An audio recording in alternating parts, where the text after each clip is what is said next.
After gathering in joint caucus meetings over the past few days, lawmakers resumed in the Committee of the Whole to discuss the latest and seventh budget proposal, substituted Bill 14S. The measure is a substituted version of the governor's proposal by Appropriations Chair Senator Ben Pangilinan.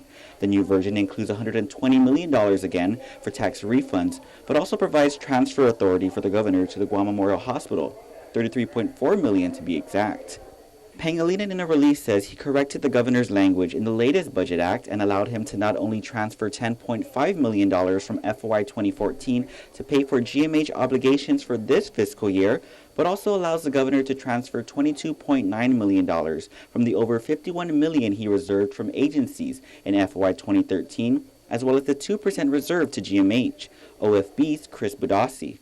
So if we limited it to fiscal year 13 only, then anything he transfers out of Chapter 5 could only be used for fiscal 13 expenses. We wanted to extend that to also allow it to be used for fiscal 14 as well.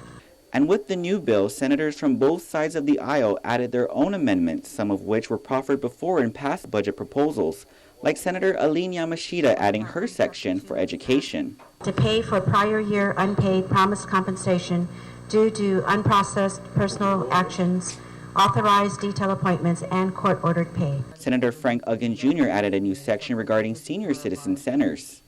All bingo games or raffles being conducted in the senior centers by persons enrolled in the senior program shall not be taxable.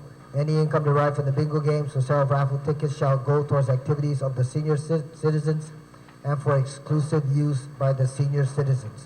As did Senator Michael Mtiako, adding a section to establish the Made in Guam Incubator Program at the airport. We're talking about a lot of expenditures in our budget, and we're looking at ways to increase revenue, and this is one small potential way of doing so. And while Mtiako said the program would allow for kiosks featuring Made in Guam products to be placed throughout the airport walkways, other senators like Senator Rory Respicio raised concern over whether it would infringe on the airport's main concessionaire contract and the airport's bond covenant. This is very problematic, Mr. Speaker. I'm not willing to put this in just so we can get another vote for the budget bill. Too much is at stake here.